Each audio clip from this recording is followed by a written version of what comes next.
here with the second fittest man on earth. Welcome back to the podium, Patrick Vellner. Catching up here on Wednesday after the CrossFit Games. How's your body feeling so far? Pretty good. I was joking around with people actually on Sunday that I feel like the most soreness we had from the competition was from the Wednesday, from all those thrusters and even all the paddling and stuff like that. And then I feel like I sort of gradually felt better throughout the weekend as we went. Sunday was probably as good as I felt all weekend long. So, now I'm feeling awesome. Well, Ready you to do had it a very again. strong, you read a very strong finish to the weekend on Sunday, but you started off kind of with this very well, it's called a poor performance of the 35th place in the opening workout. This has kind of been something we've talked about this. I know we talked about this on Sunday night. There's a little bit of like sort of the Vellner curse, if you will. You had a couple of run-ins with some equipment that happened. You've started off on a challenging foot, but then you've been able to, over the course of the competition, regroup. Kind of talk a little bit about what went on in that workout that resulted in a 35th place finish.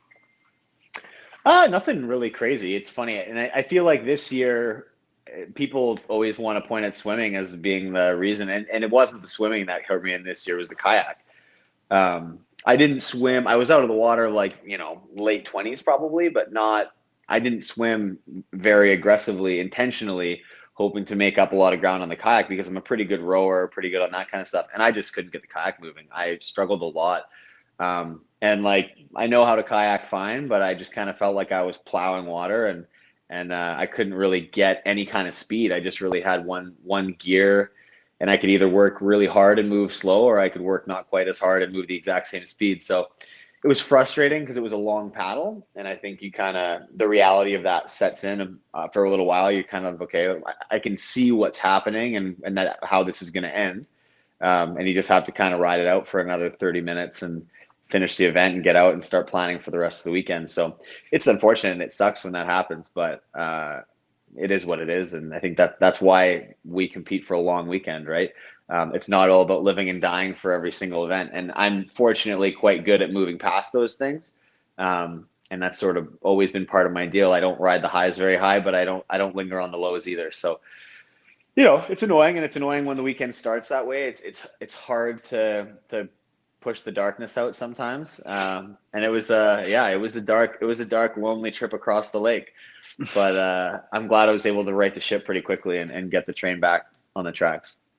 Well, I think you hit the nail on the head a little bit. It's that, we see a lot of comments on the live stream being like, oh no, Patrick Vellner, he's going to be sunk. And we're like, hey guys, look, long weekend. There have been games champions that have actually finished near dead last. I'll give you a good example. Rich Froning, 2014, triple three, and comes back and has a great performance in all the other events, ends up at the top of the podium, and clearly ending up in the second place position on the podium.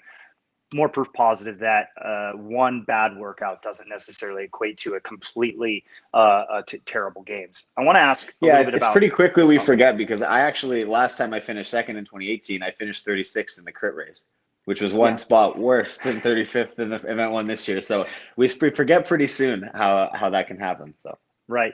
And I want to ask, okay, so immediately you come out of the water, you kind of regroup with your coach. What is that initial conversation like, and how do you take that poor performance and mentally begin to prepare, but you follow that up with a first place finish in the next workout? I think it's easier depending on what you struggle on. Like I'm not gunning for a top 5 finish in a swim paddle event. And I know that going in. So I know it's a bit of damage control. I was hoping to have kind of a top half finish or something like that. Finish around the 20 mark I would have been totally satisfied with that. So when you struggle more than you expected on something you expected to struggle on, it's not really that big a deal. It's frustrating when I struggled on the paddle and I didn't expect to struggle paddling. But, from a finish perspective, it was kind of like, well, that sucks. Here we go again. Great that I know that I can do this, but a bit annoying that I have to do it again. Whereas, even later in the weekend, I had some misses on events that I expected to do better at. And those are more frustrating. Those are harder pills to swallow, where those feel like points gone by. When you didn't really expect to gain a ton of points on an event, it sort of is what it is. So I knew that the next event was one that I would be able to have a strong finish on. I wasn't sure I'd win it, but I knew I'd be kind of a top 5 contender in that. And that's all you need, is to start putting the right foot forward on every event and start digging yourself out. As soon as we finished that one, again, because I have precedent, it was easy to look at kind of my 2018 games and say, all right, 2018, we had 4 events on day 1. I had a tragic finish in first event, but by the end of 4 events, I was in the top 5 or 6. So the goal became to be finish day 1 in the top heat, try to get back around that top 5 spot. And then, as long as you don't lose a heat advantage going into the next day, it doesn't really matter. There's still a lot of events, and we knew it was a 15 event competition. So yeah, that was the priority, was like, get back to top heat, try to get to the top 5 if you can. And just, I think there was a sense of urgency on that second event to start making that happen. And I'd made some aggressive moves there that I maybe wouldn't have had I been in a better position. Right. I want to ask a little bit about the snatch event. Now, I was kind of rewatching that today, and I remember watching you hit 275. It's really shaky 275. You kind of almost translate that into a miss, and then you followed that up with a 280 where you missed the first one, came back on the second one. The way they formatted it this year felt like a little bit more of a mental battle as you were kind of out there on the stage, maybe either just with one other athlete or then at that point by yourself. You and Medeiros were kind of at that point getting a lot closer in the point spread. This was Saturday. What was the interaction like in your head as you're looking at these numbers, knowing where you need to be at? Kind of, you hit one, he hits one, you have a shaky one, but then your snatches started to improve. What was going on in your head throughout that workout? It's interesting. I mean, a snatch isn't always going to be a home run hit for me. So knowing that going in, I think I was in third, trying to make up points on Brent and Justin. And on a good day, I figured I could beat Justin. I have like a 5-pound better 1RM than him, but I knew that would be probably the closer race.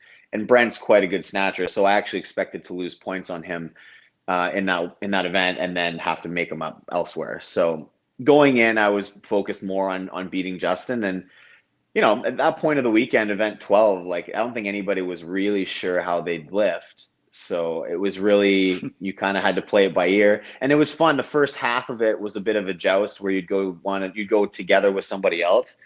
And that's sometimes hard to focus on, right? You can hear somebody else lifting next to you, and you can hear the crowd reactions and stuff. So it was important to focus on what you were doing. And I think everybody I talked to in the back was like, hey, like, the men's ladder doesn't start light. Like, everybody, it starts pretty heavy. And so really heavy. Yeah, like you got to focus up from even that first bar and start to really dial it in. So the first few felt scary almost, because you were like jittery still. And as the event got going, you sort of got a little more relaxed and comfortable with what the format was. My 275 was lazy. Like, I hit it fine. And then when I was standing up, I just kind of like rolled the shoulder forward. And I thought briefly about like just dropping it and pulling a second one. But it's hard to gamble on that, especially when you only have a 20-second window. So I was kind of like, whatever, like, just do whatever you can to save it if you can, because you don't know if you're going to get another life after that. And then I think I kind of hurt my elbow on that. I hyperextended my elbow pretty hard saving it. So I was a little scared maybe on the 280. And so I don't know, I missed it over the top. I pulled it pretty hard and I missed it over the back. And then I was like, all right, so you're right. like, you're fine. Like, just the second one I got it. And then after that, I felt my pull was strong and I felt comfortable getting under it, and my arm wasn't going to hurt in the catch. So I was able to lock it in a bit more after that. But it's funny. I mean, you don't want to cheer against people, but I got to admit, when Justin went up for his 285, which would have been a PR match, and he missed the first one, I was kind of like, it'd be nice to see him miss the second attempt and try to collect a few extra points. I'd already hit it, right? So it was fun though. It was nice to see people perform well with high pressure. I know Brent missing 290 was a huge door open for me. So when I hit my 290, that was like a huge one for me to take up points, to gain points on him in a 1RM snatch, and then have Justin miss right after. And then, Justin didn't do great in the tiebreak race either with 4 other athletes. So when I hit 290 and it was down to top 3, I was like, oh, like, I can go home now. I'm all good. Like, Right.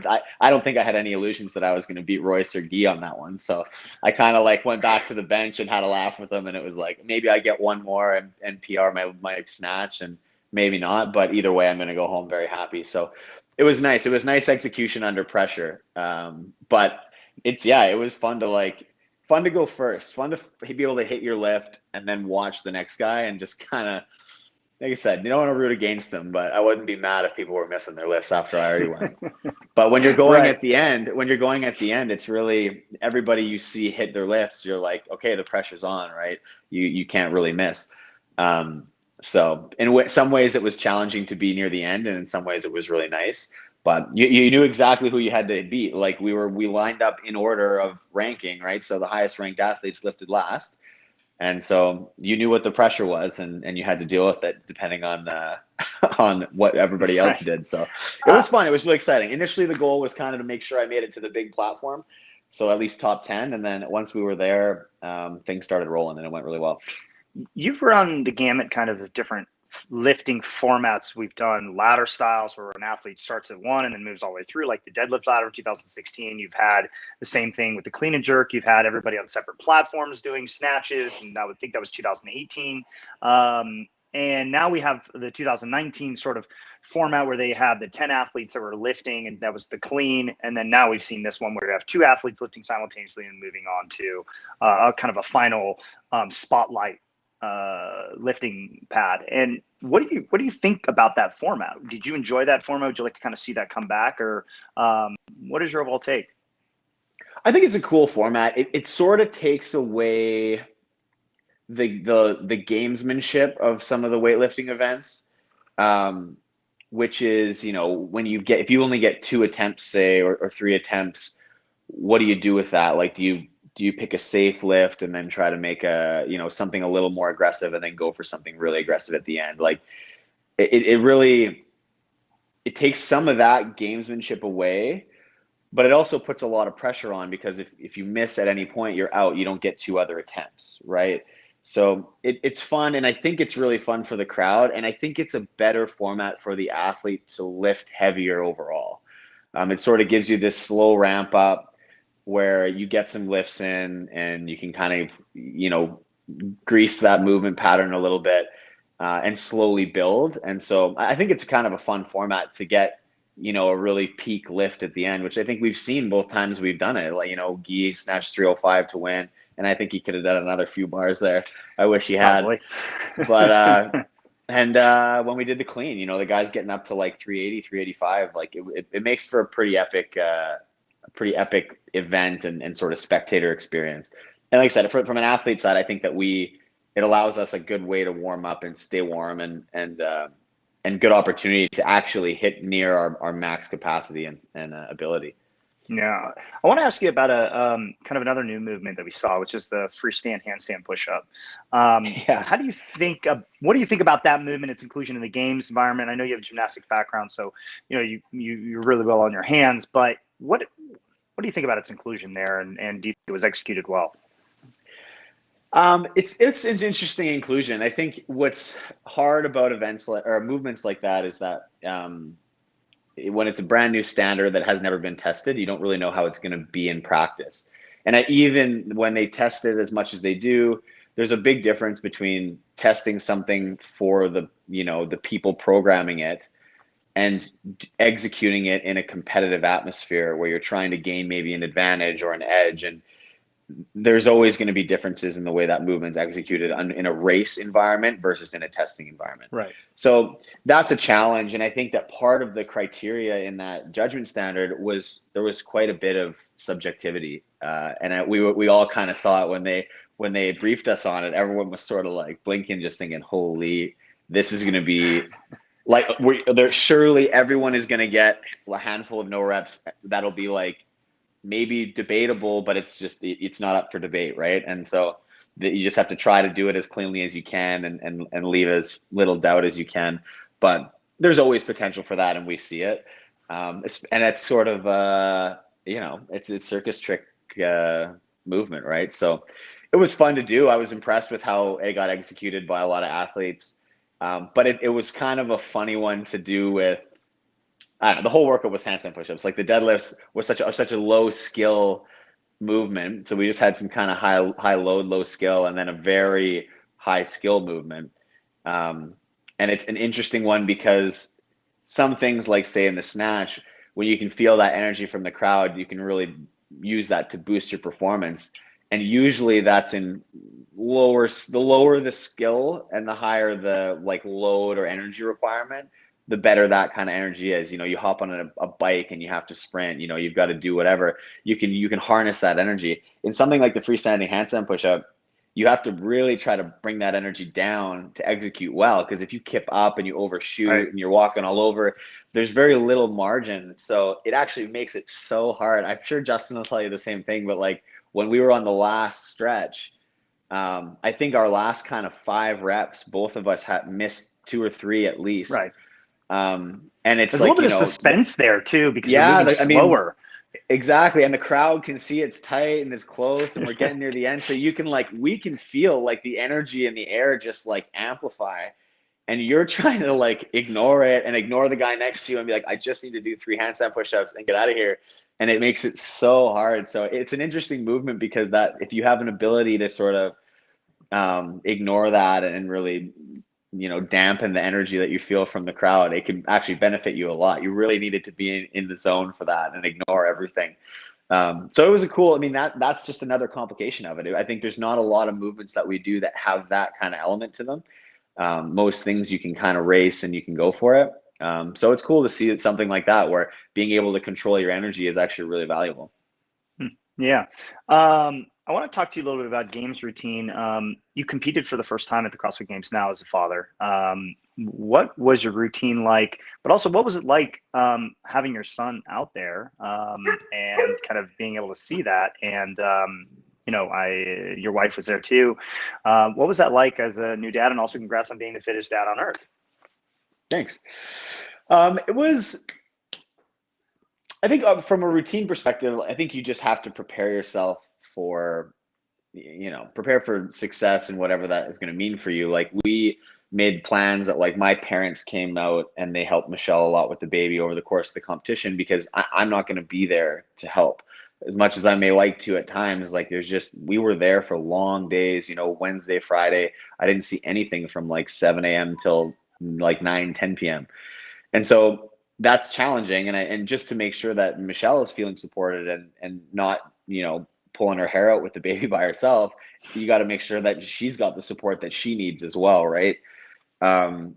Things like when we had our Thursday off, I spent all day with my family trying to get as much time in as I could, because during the competition days, it's just not the same. And even if I have the time, sometimes you've got to kind of dial in and you've got to do other things for recovery and whatever. So like, it sucks to say, but a lot of the days of competition, I did not see much of them until basically bedtime. I'd go home and have dinner with them every night and get some time in, and then go to bed.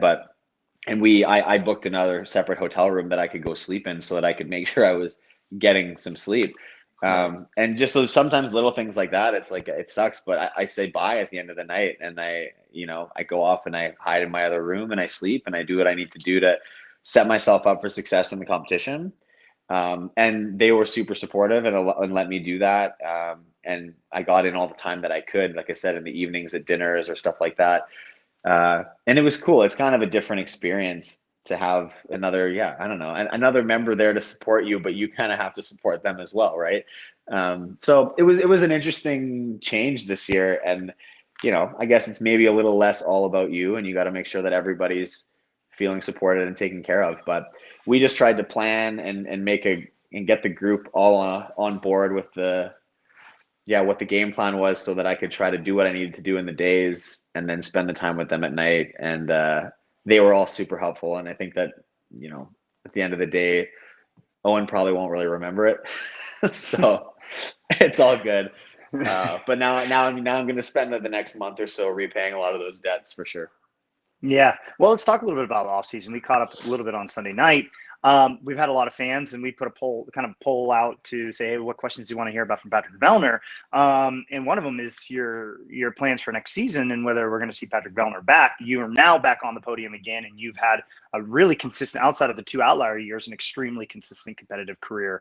Are we going to see Patrick Vellner next year? Yeah, I'll compete next year. Awesome. I got another few good years in me. All right. So a little bit of fire. Can't let these young guys take over yet. That's Come right. on. Well, and also we need to get a Canadian back on the podium again. You guys kicked off the CrossFit Games by putting James Fitzgerald on in 2007, and as the top of the who won the CrossFit Games in '07. But now it's time for the North to rise again, I think, and claim that top spot from the Americans. Let's talk about the off season then. And do you have any plans to compete in any of the off season competitions? And then more in the near term, kind of what is your off season going to entail and look like over the next month or so? The next month or so, it's not going to look like a whole lot. I'm going to take a bunch of time off now and just heal up some little things that have been bugging me. And we actually have our wedding in like a month and a half. So I'm doing a lot of work on that sort of stuff, getting things organized and lots of planning and logistics in the next little while. So we'll be quite busy for, the next month, and then we'll get through that. I've got a couple trips and a wedding to get through. And then probably after that, we'll start to pick the pieces back up. And I'm not sure yet what the off season will look like competitively, because I don't think we have a lot of information about it yet. Competitions like Rogue and Dubai and Wadapalooza that I've done in the past, I'd love to see what they're planning this year, what things look like. And I think they're going to announce some information about those things soon. So it's hard to make a decision until I have some information. But, this year we've actually talked about it a fair amount. And my partner's on maternity leave, and we've never really been the people who go compete and then hang around for very long and have a holiday, because we're usually running back to work.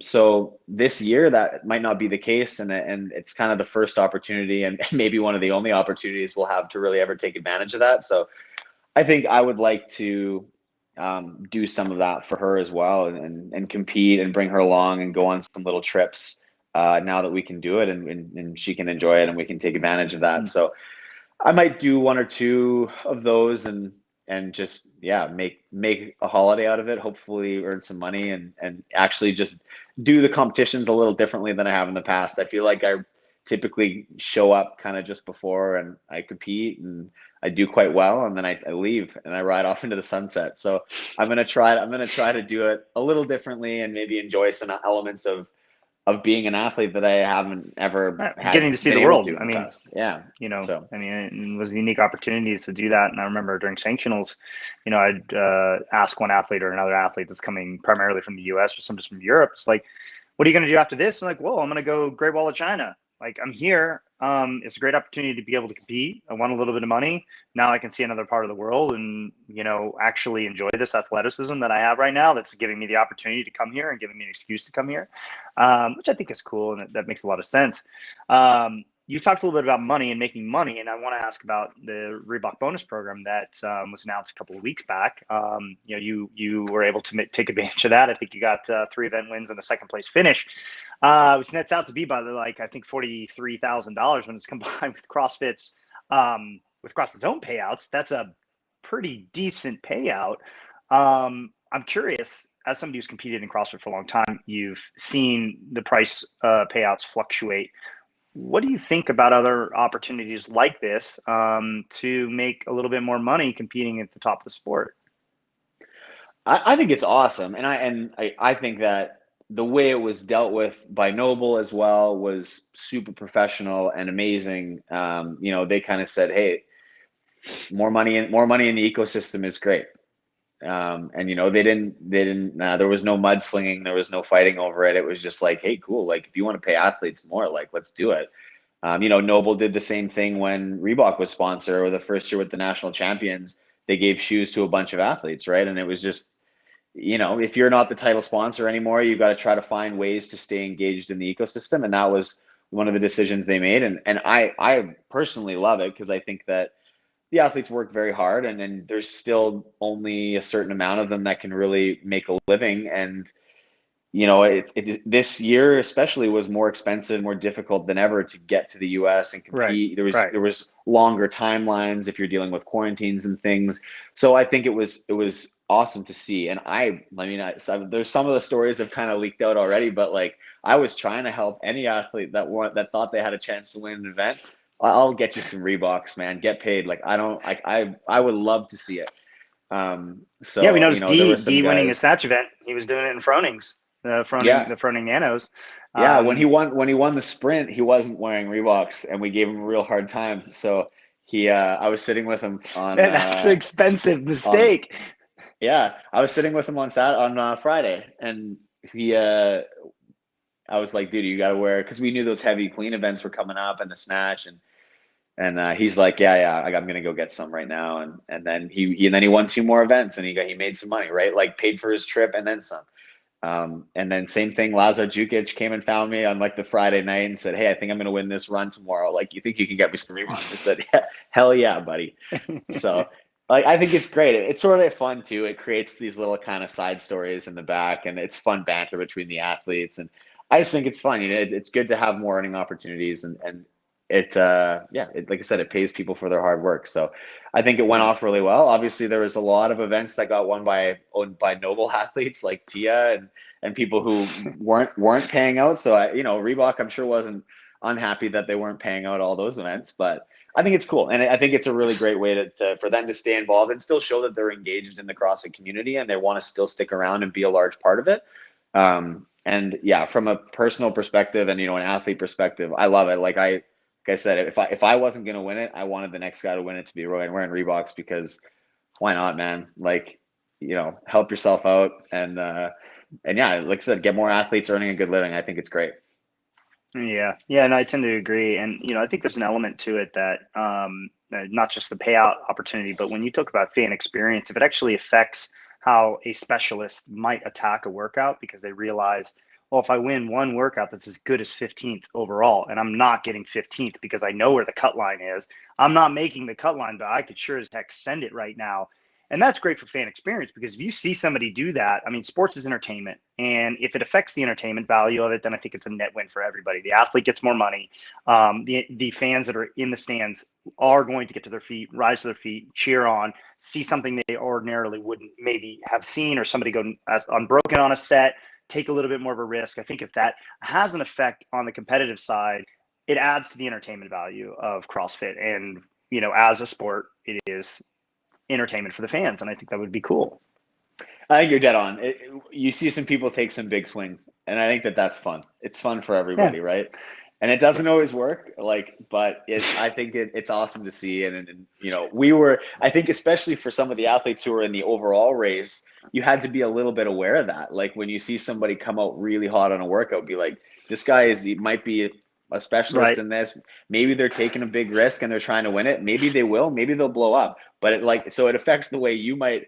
If you start chasing and you're not that same kind of caliber of specialist, you could end up in hot water. So it was Right. Like the it's run sort of clean event, you could have somebody who's just yeah. like smashing the run, and you're like, whoa, like that's ridiculous. No way can he hold this pace and stuff. And you can get blown out by following somebody who's chasing after 10K. It's like, Yeah. okay. So it was cool. It sort of, I think it changed the environment a little bit. And like I said, from the athlete side in the back, I think it was mostly fun. Like, people, it was either ribbing each other for like not wearing the right shoes and giving up some money, or people talking about like, oh, I might be chasing the bonus on this one, boys. And you're like, all right, cool, go for it. So it was really fun. It created these kind of side stories for us, and That's it cool. was a really good time. Awesome. All right. Well, Patrick, thanks for spending the last half hour with me. Again, congratulations on the second place finish. We're looking forward to seeing you maybe at the off season. Hopefully, if there's some good opportunities for you to compete. I know fans would appreciate it. But then obviously next season, going to see you out on the competition floor, and wish you the best of luck. So thanks again. My pleasure. We'll catch you later.